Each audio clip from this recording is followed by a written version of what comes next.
Pernah nggak sih kalian merasa kenapa habis makan rasanya kenyang dan punya energi? Tapi beberapa jam kemudian atau saat bangun tidur kok lapar ya? Nah, hal ini dikarenakan tubuh punya dua fase utama yakni fase absorptif dan post-absorptif. Pertama, kita akan bahas dulu yang namanya fase absorptif atau habis makan. Fase ini terjadi ketika kondisi tubuh 0-4 jam setelah makan besar. Di fase ini, makanan berupa karbohidrat seperti mie atau nasi, protein seperti telur, serta lemak seperti gorengan, martabak, dan lain-lainnya akan dipecah lalu diserap kemudian masuk ke aliran darah. Hormon yang dominan pada fase ini adalah hormon insulin yang fungsinya untuk menyimpan energi di hati. Pada sistem pencernaan, karbohidrat akan dipecah menjadi glukosa, protein menjadi asam amino, dan lemak menjadi asam lemak dan monogliserida. Hal ini dinamakan metabolisme yang dibagi lagi menjadi katabolisme atau pemecahan dan anabolisme pembentukan dan penyimpanan. Nah, fase absorptif sendiri fokusnya ke anabolisme. Kemudian, mari kita bahas mengenai lemak terlebih dahulu. Lemak yang dicerna menjadi asam lemak dan monogliserida akan disimpan sebagai trigliserida di jaringan adiposa atau lemak. Sedangkan jika dibutuhkan akan dioksidasi kembali untuk menghasilkan energi, khususnya ketika glukosa darah rendah. Maka dari itu, kita tidak boleh terlalu banyak mengonsumsi lemak agar tidak kelebihan berat badan dan harus ada banyak gerak serta berolahraga agar energi dari lemak dapat terpakai. Selanjutnya, mari kita bahas mengenai asam amino.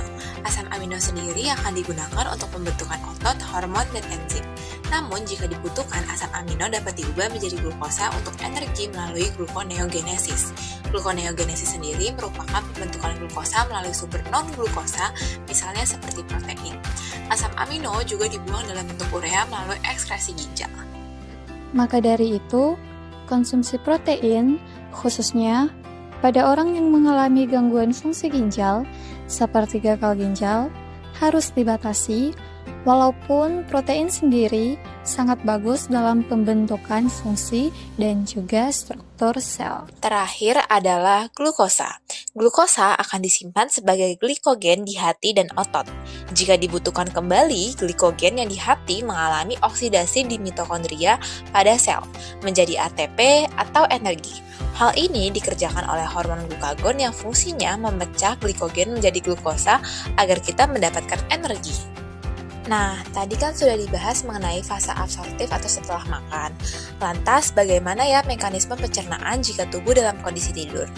Yuk kita bahas fase ini. Fase ini adalah fase post-absorptif atau fase absorptif. Fase ini merupakan periode 6-12 jam setelah makan. Misalnya puasa semalaman. Hormon yang dominan adalah growth hormone dan kortisol. Yuk kita bahas satu-satu. Pada malam hari, hormon yang paling berperan adalah growth hormone yang puncaknya 1-2 jam setelah tidur dan bertujuan untuk menghemat glukosa ke jaringan tubuh yang lain agar dapat memprioritaskan otak sebagai suplai utama glukosa. Glukosa ini didapatkan dari pemecahan glikogenolisis yang artinya pemecahan glikogen di hati, serta didapatkan juga dari lipolisis yang artinya pemecahan lemak menjadi neva plus gliserol. Jika sudah habis, hati baru mengaktifkan gluconeogenesis yang artinya pembentukan glukosa dari sumber non-karbohidrat dengan substrat utama, laktat, alanin, dan glutamin.